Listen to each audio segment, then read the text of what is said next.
Hello, good morning. I just woke up.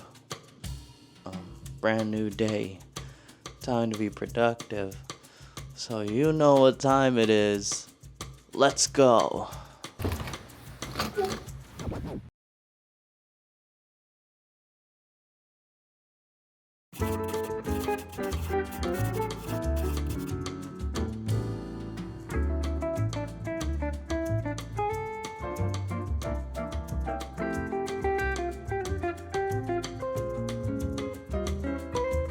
Hey, my name is Brick, and we really need to start talking about my current obsession. That's right, nothing other than manhwa. It's just so good, and I can't get enough of it. This scrolling has become such a big part of my muscle memory that when I wake up in the morning, I just pick it up and start reading. It's insane. It's taken over my life, and I want to tell you a little bit more about it. Now, you might be wondering, hey Brick, manhwa isn't new. You know, it's been around forever. Tower of God has 1 million chapters, and that's true. And I have read some manhwa in the past, but there's one specific manhwa that really changed it up for me, and that was the recent recommendation called The Beginning of the End. My friend recommended to me recently, and it was so good. Oh my god. Unputdownable. Anyway, let's go through what manhwa is all about if you're new to manhwa, and why it's so good. What kind of crack are they putting into this stuff to make it unputdownable? It's just too good. It's so good. It's so good. Read now. I need help.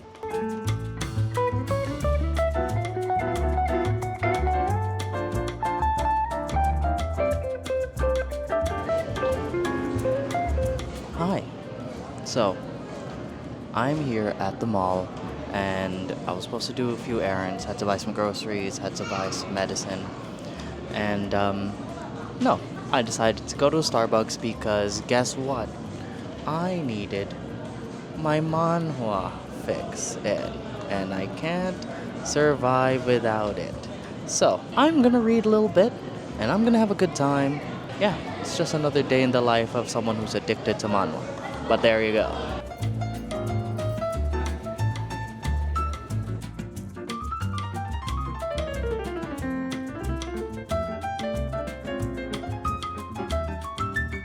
So, you're probably wondering, where did this whole manhwa addiction, manhwa craze come from?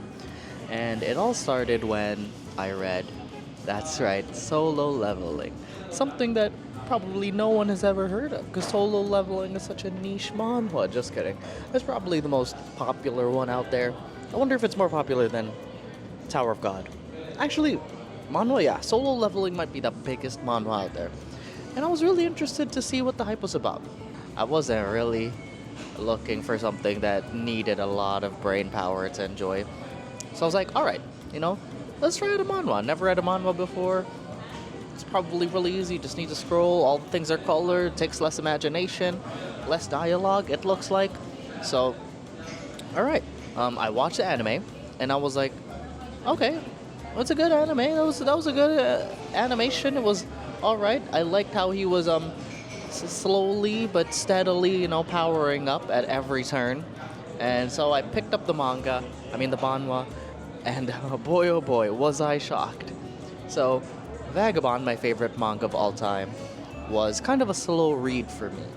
I took my time. I didn't really pick it up and had trouble putting it down. I took it a volume at a time, put down the volume, picked it back up when I wanted to, but I never really felt like I couldn't put it down. It wasn't like something I finished in one sitting. It's 30 something volumes, and I took my time with it, and I really enjoy that because I love Vagabond. It's the best piece of literature I've ever read. Might be actually. I love it so much, and I'm happy I took my time with it. I really immersed myself in the world. I took my time to look at all of the drawings because they were just so good. I didn't want to waste any of them. I love them so much, right? And that's not something I did with Solo Leveling, my first manhwa. As soon as I picked up that manhwa, chapter after chapter after chapter, I just couldn't, stop. Hey, there's someone over here. Say hi to the camera. But yeah, I just couldn't stop reading it just because I don't know. It was my first manhwa ever, and comparing it to manga, the experience was completely different, right? Like there wasn't any kind of oh my. I hope you don't mind. If someone's just looking at the camera, they're probably thinking, what this guy doing in public, just talking to himself, but kind of making me a little bit self-conscious there. But anyway, Solo Leveling was the first time I ever read something and just couldn't put it down. I know there were like books that I've read in the past, maybe Percy Jackson, Lightning Thief, or what's it called? I forgot what it's called. Anyway, Percy Jackson something, like that series of books. I just had a pretty good time with, and it was one of the times in my childhood I just couldn't put something down. And I just kept on reading. But this Solo Leveling was like on a completely different level of unputdownable. Okay? We're talking, because like honestly it's such a bite-sized medium, like you read chapter at a time, not volume. Like in the middle of work, I could just like lean back a little bit and read a chapter or two and just like not worry about it. Like it was that easy to just pick up and read. So like anytime I found myself having any free time, I just read a chapter. I just read 2 chapters. It became 10 chapters, And I think I finished the whole Solo Leveling. Well, actually I didn't finish it. I got up to chapter 100 something and I got a little bored. But that's fine. But there you go. It was so easy to get into, and that's something that even manga doesn't do it for me. There's some manga that are really easy to read, like Unputdownable. Wistoria I just read, really easy to read. That was great. But something about manhwa, something about it, I can't stop doing it. So there you go. That's my experience.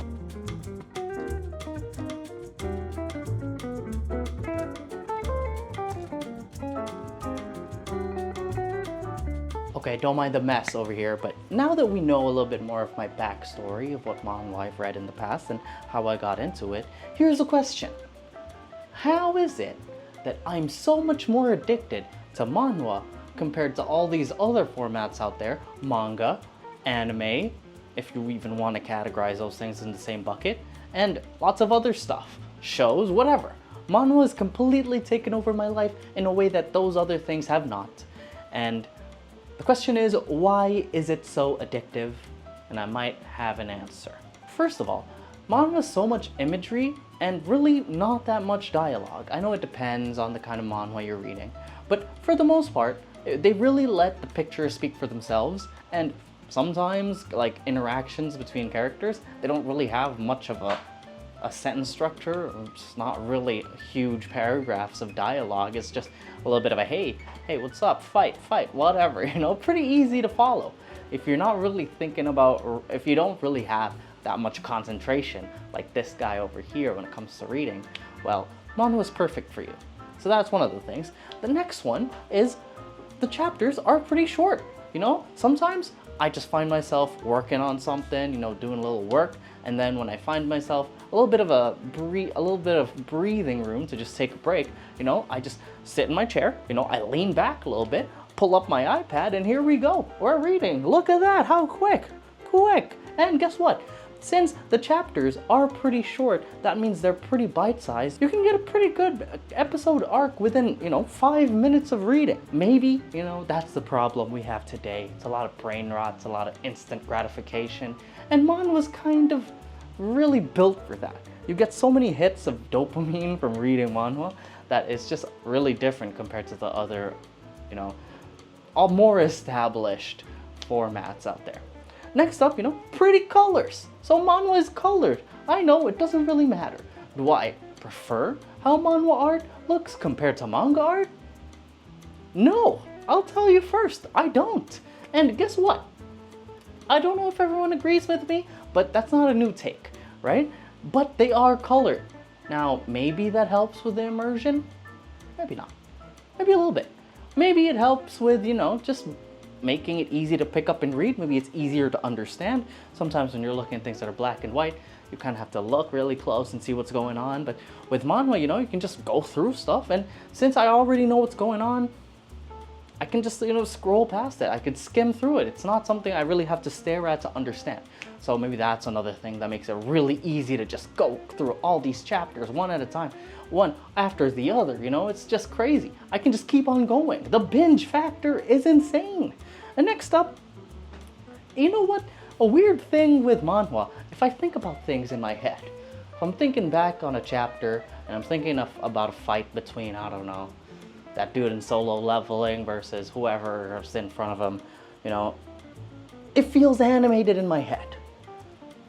And that's something that, manga especially, it doesn't have the best comparison between manhwa and manga, because the scrolling aspect, which is a really big part of what separates manhwa from manga, makes things really feel pretty animated.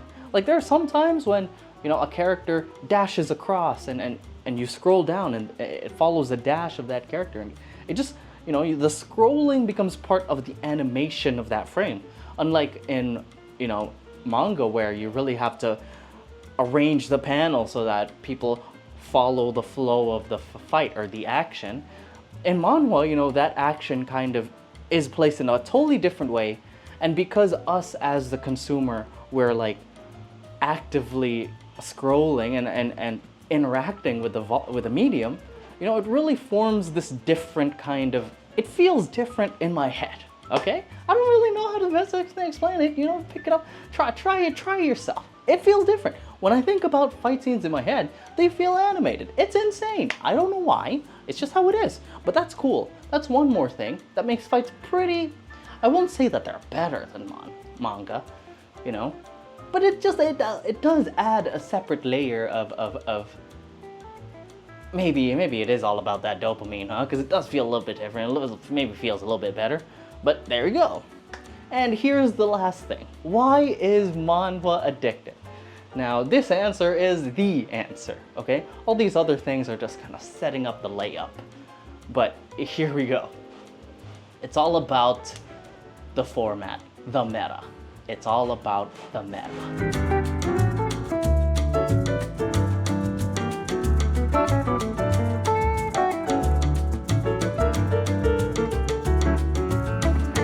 Okay, here is what I found to be the meta for manhwa. They found a format, they're sticking with it because it just works. And that is power fantasy. That's right. The meta for manhwa is power fantasy. Now, this could happen in a whole lot of different ways. You could be a character that isekais into a whole new world, goes to a whole new dimension, and has some abilities that nobody else has, and because of that are able to climb the ladder in terms of strength of your character and just become the strongest person out there with no rival and no match, Or you could have this other thing, which is a newer development in power fantasy or in manhwa, regression, which is, going back in time, I guess, and, righting your wrongs to become someone stronger than you were before. So with these different ways, different developments, it's all power fantasy. And with power fantasy, wait, let me let my cat out real quick. See ya, boy. Anyway, with power fantasy, there was a key thing to storytelling that's pretty much lacking throughout the whole entire genre, and that's struggle. Characters do not struggle, and you might think that might make for a pretty bland, pretty boring, pretty mundane story, but let me tell you, it works. Solo Leveling, Sun Jin Woo, I don't know his name, he literally has no struggles. I mean, okay, no, I didn't finish it, and a little bit of a spoiler, sorry, he's too fucking OP, he beats everyone. Okay, let me just tell you, I'm not done, but I'm pretty sure it's what's going to happen for all the everything else, because power fantasies, although critically lacking when it comes to, story elements that are there for a reason, god damn, they're easy to read. They're so easy to, oh my god, it's like you pick it up, no struggle, no problems, just getting better, new equipment, new weapon, new skill, new thing that you unlocked, you're OP, passive abilities, you're killing everyone, It sounds like it may be dumb and stupid, you know, and maybe for children, but let me tell you, it works and it's fun. It's fun and I really enjoy it and I can't stop reading it because that sense of, you know, just development for the character. Character development without struggle. Wow, how is that possible? But the development and, you know, the abilities and skills, it's all a boy needs at the end of the day. You know, we just want to have our characters in our anime have this huge like story arc with a training arc and then the tournament arc and then they win everything. But manhwa did this one thing where they got rid of all the struggle. They made it super easy to read, and because of that, the bingeability factor skyrocketed, went through the roof. It's so easy to read this shit. I tell you, because of the meta, it's so easy to just go over there, pick a new Power Fantasy manhwa up the next day, and you can just read it and keep reading it and go on forever, because that lack of struggle, although very, you know, it makes for stories that are honestly less impactful at the end of the day. At, you know, after all this is said and done, after a couple of years, it'll be like, what happened in Solo Leveling again? I don't remember. Yeah, you know, sure, that's true. I can't blame you if you don't remember. But man, it's so easy to read. And I'll remember that I had a good time and I was locked in my room for 4 days in a row because I just read through everything. That's what I'll remember. And maybe, is that a good thing? Is that a bad thing? I don't know. But you know, I had a great time. And sometimes that's all you could ask for when you want a recommendation. So there you go.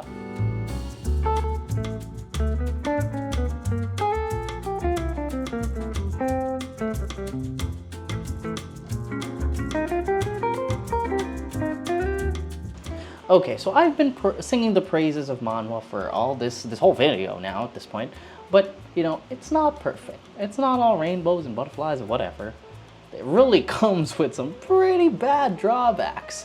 Pretty significant, I would say. And let's start with number one. To me, now there's a big range of this, but I just think manhwa art is straight up doo-doo water. It sucks. I hate it. I hate it. I absolutely despise it. When I look at it, I'm just like, you could do so much better. Ugh. But, you know, there's a range. There's a range, right? I only say that because if you are like me and you've ever seen chapter 1 of Tower of God, oh my god, you wish you didn't have eyeballs. You'd think, how is it possible that this was ever published? How is it possible that people are calling this one of the best manhwa of all time when the first chapter looks like this? I mean, god damn! Oh my, it's so bad. It's so bad. Okay, but you know what? I can look past it. I can look past it because it gets better over time for a lot of these manhwa. Tower of God, I heard especially, haven't gone through a lot of chapters because you know what? I couldn't take it, but a lot of newer manhwa, at the very least, they got some pretty good art. But even if the art has evolved to become to a point that it's pretty readable, it's pretty good, tolerable, I would say, I still do think that manga art is just so superior to manhwa art. And as an avid manga reader as well, I just don't get that same emotion in the face, you know, especially when there are some scenes, I know I haven't read a lot of manhwa where the facial expression is really an integral part to the storytelling because, you know, it's just like bang, bang, punch, punch, kick, slice, whatever. It's just some stupid stories, so maybe I haven't given it a full chance. But for a lot of manhwa out there, it's like severely lacking in the nuance of drawing characters. Like in some manga, the faces are just so expressive, and one thing that manhwa really lacks in terms of art compared to manga, it just feels like manhwa feels so mass-produced. And that's a weird term because I know manga artists and manga authors and manhwa authors are sometimes their release schedules are crazy. I've seen manhwas that are like, I'll release 3 times a week. How is that possible to release 3 times a week? I mean, manga artists are dying over here from like once a week, and sometimes they have to take like hiatuses. Hiati? I don't know. But I get it because the schedule is crazy, okay? It's too much work, and I completely understand if you have to take a break because I feel you. But I just feel like sometimes manhwa artists, they just draw a little something, they're like, yeah, good enough, ship it out, let's go. Meanwhile, for a lot of good manga out there, they just pay so much more attention to detail when it comes to, you know, all the shading, all the... And maybe this comes with the fact that with manga, I read a lot of better stories, I guess. Vagabond is my favorite manga of all time, possibly one of my favorite pieces of fiction ever. And the art in Vagabond, completely incredible. Takehiko Inoue is one of my favorite artists of all time. And, you know, manhwa just can't do that for a lot of them out there. Now, I read The Lone Necromancer, still power fantasy, so maybe I should look for something that's not in the power fantasy genre that might have better art. But The Lone Necromancer had a really interesting art style, very different from other manhwa I've read before, along with Doombreaker, which is another manhwa I've been reading recently. Pretty good, can't put it down, but it's really good. It's really, really good. But it's just not the same, okay? Manga will always have so much more of that expression that you can see the artist's soul coming off the page, you know? It's a little bit hyperbolic, I know, but it's really different. And sometimes, you know, manhwa, depending on the artist, it can feel pretty flat. I know that's sometimes because of the limitation of the scrolling aspect of it. Sometimes when, you know, let's say adventurers go into a dungeon and they're walking in a straight line, like the adventurers are walking in a line, right? And you scroll down, a lot of times when they're like larger panels that you scroll down with, it looks really flat. Like, it almost feels super 2D-ish, and like it doesn't really immerse me the same because they're trying to show like a top-down view of things, but sometimes that breaks immersion for me. But that's another nitpick, okay? That's all because I really think manga art is just really superior, and maybe that could change. And maybe I'm not, you know, exposing myself to the better manhwa art that's out there, but that's from what I've gathered from my reading. And some stories are just pretty bad. Now, you know, that's because I've chosen the pretty bad ones. I know what genre I'm in. I'm in the power fantasy genre. Of course, they're not that good, but maybe there's some good ones out there. But from the ones I've read, yeah, they're really churning them out there. They really do feel mass-produced. But again, I'm open to any recommendations. If you guys say like, hey, you're a fucking dumbass, read this and you'll change your mind, I'd love to. I'd be happy to. That's great. Although if I have to concentrate, that might be an issue because I can't. Because my brain has turned to rot. Turned to mush. But there you go. And you know what? At the end of the day, some of these manhwa stories, they're pretty forgettable. They really are. They really are. But there you go. They're forgettable because it's a power fantasy genre. I mean, it's not the fault of the manga of manhwa for being forgettable if the story, you know, the whole genre itself, it's not something that's gonna leave an impression on you for the rest of your life. You know, like Vagabond did. Man, if you want to sit there in silence and just go, you know, read Vagabond, you'll feel so spiritual after reading it. Man, I had a serious spiritual experience with Vagabond. I love it so much. I should read Real. I should read 21st Century Boys. I should probably finish Monster. I still haven't finished Berserk. There's so many things I want to read. Manga's great too. But man, manhwa's so easy to read. It's so fucking easy to read, and maybe that's why I've been putting off all those good stories, because even if they do leave a lasting impression on me, they have such an impact on my life, I can't sit down and read them because it's hard. It's hard to focus, it's hard to concentrate, and manhwa is like, it's like getting out of the water and getting that fresh breath of air, and you're just like, oh, I can breathe again. Give me more. This is so comfortable. It's so great. I love manhwa, but sometimes I don't. But I love it, and that's what I think.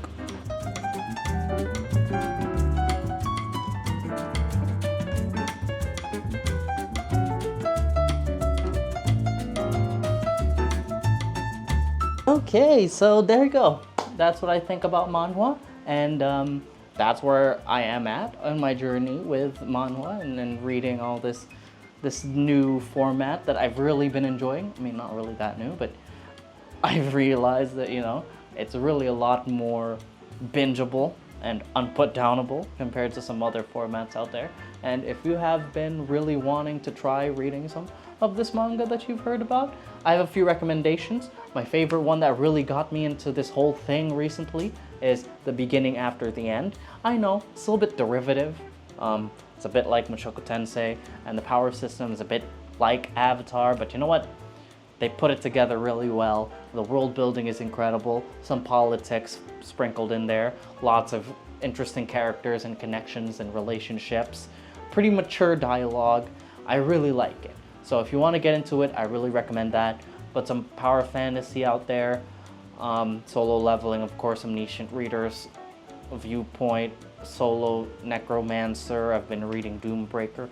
Lots of good ones out there, and if anything, I hope this video makes you start reading some manhwa. I really recommend it. And you know what? I hope you guys enjoyed this new kind of video. I'm letting my personality shine a little bit. I mean, that's a little bit of a cliche to say, but you know what?